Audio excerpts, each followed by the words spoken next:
Halo semuanya, kembali lagi dengan saya Eka Nina Srikandi dengan NIM 230510204. Di sini saya akan memberikan sedikit informasi mengenai pemrograman web, yaitu HTML dan PHP. Sebenarnya konten ini dibuat untuk menambah nilai kuis saya di mata kuliah pemrograman web dengan dosen pengampu Pak Gabriel. Semoga nilai 100 ya. Tanpa berlama-lama, langsung saja kita ke soal nomor 1. PHP merupakan bahasa pemrograman server-side. Jelaskan maksudnya. Jadi, sependek pengetahuan saya, PHP atau yang disebut dengan Hypertext Preprocessor adalah salah satu bahasa pemrograman server-side yang paling populer dan banyak digunakan untuk membangun website dinamis. Kenapa sih disebut dengan server-side? Karena kode PHP dijalankan di server, bukan di browser.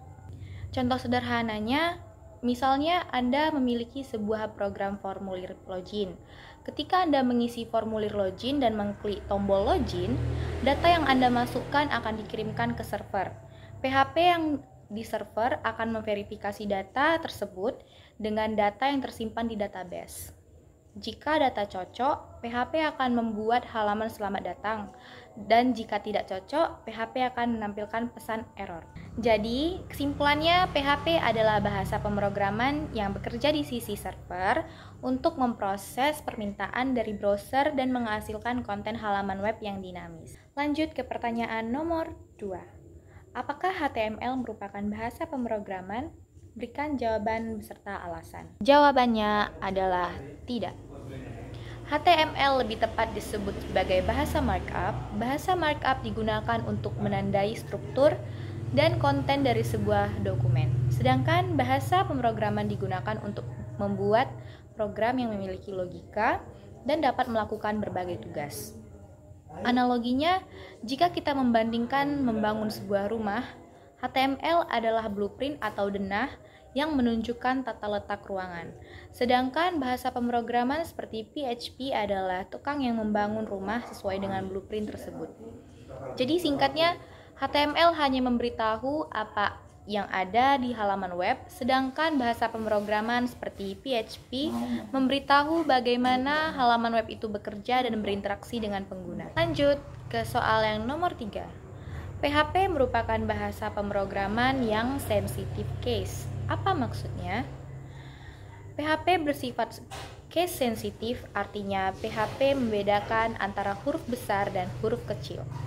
Ini berarti jika Anda mendefinisikan sebuah variabel atau fungsi dengan huruf kapital tertentu, Anda harus menggunakan huruf kapital yang sama persis saat ingin mengaksesnya kembali. Jika berbeda, PHP akan menganggapnya sebagai variabel atau fungsi yang berbeda. Next, ke soal nomor 4. Jelaskan syarat dikatakan sebuah bahasa adalah bahasa pemrograman. Syarat-syarat suatu bahasa adalah bahasa pemrograman adalah yang pertama, sintaksis yang jelas, aturan penulisan kode yang harus diikuti secara ketat. Yang kedua adalah semantik yang pasti, setiap kata atau simbol memiliki makna yang jelas dan konsisten. Yang ketiga adalah algoritma, mampu mengekspresikan langkah-langkah logis untuk menyelesaikan masalah. Yang keempat adalah tipe data, mampu mendefinisikan berbagai jenis data, termasuk angka, teks, dan sebagainya. Yang kelima adalah input dan output, mampu menerima input dari pengguna dan menghasilkan output. Yang keenam adalah struktur kontrol, mampu membuat keputusan atau if-else dan perulangan atau for while. Yang ketujuh adalah abstraksi, memungkinkan programmer berpikir dalam konsep yang lebih tinggi. Yang terakhir atau yang kedelapan adalah kompilasi atau interpretasi. Kode harus diterjemahkan ke bahasa mesin agar komputer bisa mengerti. Lanjut ke soal yang kelima atau yang terakhir, jelaskan operator aritmatika, perbandingan, boolean yang ada pada PHP. Yang pertama adalah aritmatika. Di dalam aritmatika ada beberapa contoh, yaitu penjumlahan, pengurangan, perkalian, pembagian, dan modulus. Dapat dilihat pada gambar bagaimana simbol penjumlahan, dan dapat juga dilihat bagaimana contohnya, yaitu string A sama dengan 5, string B sama dengan 3, lalu string hasil sama dengan string A ditambah string B. Jadi di sini 5 ditambah 3 sama dengan 8. Lalu pengurangan, simbolnya adalah garis minus. Dapat dilihat pada gambar. Di sini variabelnya adalah 10 dikurang 4 sama dengan 6. Lalu perkalian. Pada bahasa PHP, perkalian kita buat menjadi simbol bintang, yang dimana digunakan untuk mengalihkan dua nilai. Di sini ada A dan B, yaitu 2 dan 5. 2 dikali 5 sama dengan 10. Lalu ada pembagian. Di PHP kita buat pembagian dengan simbol garis miring ataupun slash. Digunakan untuk membagi suatu nilai dengan nilai lainnya. Di sini ada 15 dan 3.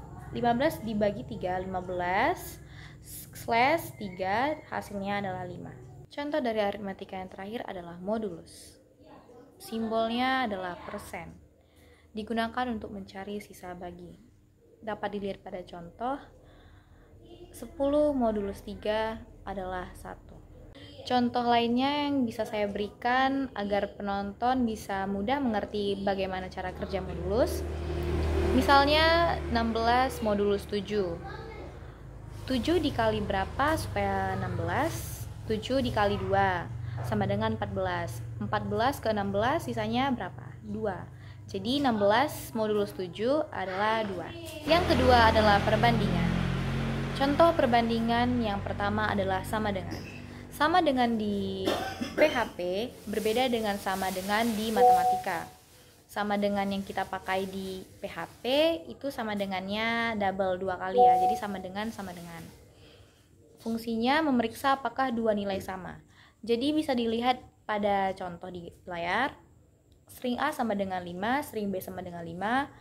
If string A sama dengan string B, echo nilai A dan B sama. Jadi maksud dari program ini adalah jika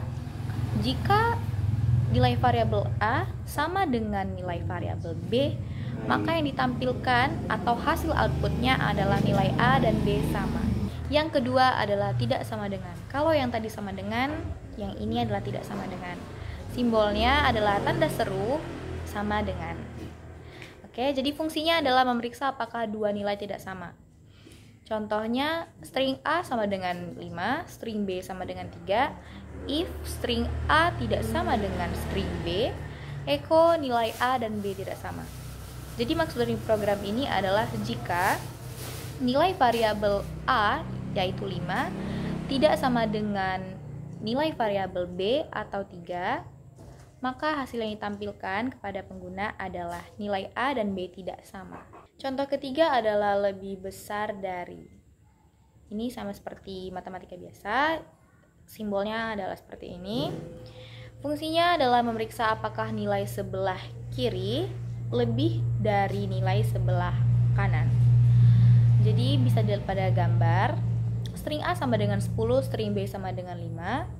Jika string A 10 lebih besar dari string B 5, echo nilai A lebih besar dari 5. Karena 10 lebih besar daripada 5, hasil output yang akan ditampilkan adalah nilai A lebih besar dari nilai B. Selanjutnya adalah lawan dari lebih besar, yaitu lebih kecil. Memeriksa apakah nilai sebelah kiri kurang dari nilai sebelah kanan. Bisa dilihat pada gambar, string A sama dengan 5, string B sama dengan 10. Jika 5 lebih kecil daripada 10, maka hasil yang akan dikeluarkan adalah echo nilai A kurang dari B. Dikarenakan 5 lebih kecil dari 10, maka yang akan ditampilkan adalah nilai A kurang dari B. Kalau yang tadi hanya lebih besar dan lebih kecil, sekarang ada yang namanya lebih besar sama dengan simbol lebih besar sama dengan, ada sama dengannya. Jadi fungsinya adalah memeriksa apakah nilai sebelah kiri lebih besar atau sama dengan nilai sebelah kanan. Bisa dilihat pada gambar di layar. If string BMI, jika BMI lebih besar atau sama dengan 30, maka kondisi obesitas. Jadi jika kita menginputkan angka 30, BMI-nya 30, maka yang keluar adalah obesitas. Kenapa? Karena di situ ada sama dengan. Jadi angka obesitas itu dimulai dari 30. 30-nya itu ikut. lebih besar sama dengan 30. Jadi 30 ke atas itu ikut, tapi 30 ke bawah tidak. Yang terakhir adalah lebih kecil sama dengan, sama seperti yang tadi tapi ini lebih kecil. Memeriksa apakah nilai sebelah kiri kurang dari atau sama dengan nilai sebelah kanan. Bisa dilihat pada gambar, if string BMI lebih kecil atau sama dengan 29, maka kondisi ideal. Jika kita masukkan angka 30, maka dia tidak ideal. Tapi jika kita masukkan angka 29, karena dia ada sama dengan, jadi dia ikut, maka hasilnya adalah ideal. Yang ketiga adalah boolean. Contoh dari boolean yang pertama adalah n. N bukan sembarang n, ini juga sama seperti yang tadi. Ini kita simbolnya double, simbol dan, tapi dia 2 kali. Fungsinya adalah kedua kondisi harus benar agar menghasilkan true. Jadi bisa dilihat pada contoh gambar di layar, string A sama dengan true, string B sama dengan true. If jika string A dan string B, maka echo-nya adalah kedua kondisi benar. Jadi jika nilai dari si A dan si B sama, maka output yang keluar adalah kedua kondisi benar. Lalu yang kedua adalah OR. Dia tuh simbolnya garis gini ya guys, garis gini. Fungsinya adalah salah satu kondisi harus benar agar menghasilkan true. Di sini pada gambar ada string A sama dengan true, string B sama dengan false. If jika variabel A or variabel B echo salah satu kondisi benar. Jadi di string A itu dia benar, di string B-nya salah. Jadi yang dihasilkan adalah salah satu kondisi benar. Yang terakhir dari boolean adalah not. Not itu kita simbolkan dengan tanda seru, yang fungsinya adalah membalikkan nilai boolean. Di sini bisa dilihat pada gambar ya. String A sama dengan true. Jadi if jika not string A, maka echo nilai A adalah false. Jadi bisa dilihat jika not string A, karena dia tidak, jadi itu kan tadi kan di variabel A-nya kan benar. Jadi ini kita balikkan, benar itu balikannya kan salah. Jadi output yang dihasilkan adalah nilai A adalah false. Jadi guys, sekian dulu informasi dari aku mengenai HTML, PHP dan kawan-kawannya. Apabila ada salah kata, saya minta maaf. Apabila saya ada salah menyampaikan sesuatu, boleh di komen ya, di bawah kolom komentar, menambahkan saran atau segala macam gitu. Terima kasih, dadah. Semoga nilai 100 ya.